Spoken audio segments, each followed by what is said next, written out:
प्रद्युमन। आज मैं आपको एक ऐसी कहानी सुनाने जा रहा हूं जो हमें सिखाती है कि भगवान हमेशा अच्छे कामों का फल देते हैं।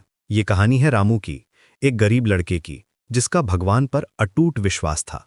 एक छोटे से गांव में रामू नाम का एक लड़का रहता था। उसके पास न तो पैसा था, न ही कोई बड़ी संपत्ति, लेकिन उसके पास एक चीज थी जो किसी भी धन से कहीं ज्यादा कीमती थी: भगवान पर पूरा भरोसा।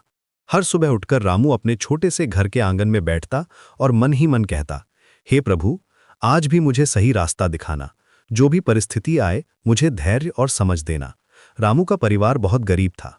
उसके पिता दिहाड़ी मजदूर थे और माँ दूसरों के घरों में काम करती थीं। फिर भी रामू कभी निराश नहीं होता था। वह हमेशा मुस्कुराता रहता और दूसरों की मदद करने के लिए तैयार रहता था। गांव के लोग कहते थे कि इस लड़के में कुछ खास बात है, कुछ अलग सी रोशनी है। एक दिन की बात है, रामू स्कूल से घर लौट रहा था कि रास्ते में उसे एक छोटा सा पंछी दिखा। वह घायल था और उड़ नहीं पा रहा था। उसका एक पंख टूटा हुआ था और वो दर्द से तड़प रहा था। रामू का दिल पिघल गया। उसने सोचा कि अगर मैं इसकी मदद नहीं करूंगा तो कौन करेगा। उसने बहुत सावधानी से उस पंछी को उठाया और अपने घर ले आया। घर पहुंचकर रामू ने अपनी माँ से कहा, माँ, ये पंछी घायल है, क्या हम इसकी देखभाल कर सकते हैं? माँ ने देखा कि उसके बेटे की आंखों में कितनी करुणा है। उन्होंने हाँ कह दी। रामू ने एक छोटा सा डिब्बा लिया, उसमें कपड़ा बिछाया और पंछी को आराम से रखा। वह रोज उसे दाना पानी देता, उसके घाव की सफाई करता। दिन बीतते गए, रामू की मेहनत रंग लाई और पंछी धीरे धीरे ठीक होने लगा। उसके पंख भी भरने लगे।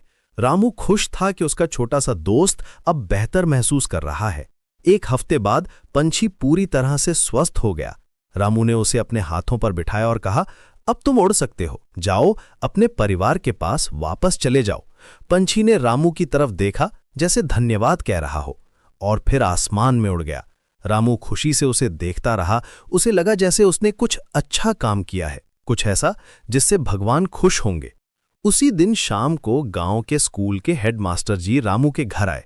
वे बोले, रामू, हमें स्कूल में एक सहायक की जरूरत है। तुम पढ़े लिखे हो और ईमानदार भी हो, क्या तुम यह काम करोगे? रामू और उसके माता पिता की खुशी का ठिकाना नहीं था। यह तो जैसे आसमान से तारे टूटकर उनके आंगन में गिर गए हों। रामू ने तुरंत हाँ कह दी। उसे समझ आ गया कि यह सब कोई इत्तेफाक नहीं है। जिस दिन उसने उस छोटे से पंछी की जान बचाई थी, उसी दिन भगवान ने उसकी जिंदगी बदल दी थी। उसे याद आया कि उसकी दादी हमेशा कहती थीं, बेटा, अच्छा कर्म कभी बेकार नहीं जाता। भगवान किसी न किसी रूप में उसका फल जरूर देते हैं। अगले दिन से रामू स्कूल में काम करने लगा। वह बच्चों की मदद करता, किताबें व्यवस्थित करता और स्कूल की साफ सफाई में हाथ बंटाता। सबसे अच्छी बात यह थी कि अब उसके पास नियमित आमदनी थी। उसका परिवार खुश था और रामू का भगवान पर विश्वास और भी मजबूत हो गया था। महीनों बाद रामू अक्सर उस जगह जाता था जहां उसे वो घायल पंछी मिला था। वो मन में सोचता था कि कैसे एक छोटा सा नेक काम उसकी पूरी जिंदगी बदल गया। उसे एहसास हुआ कि भगवान हमेशा हमारे अच्छे कामों को देखते रहते हैं, भले ही हमें तुरंत पता न चले।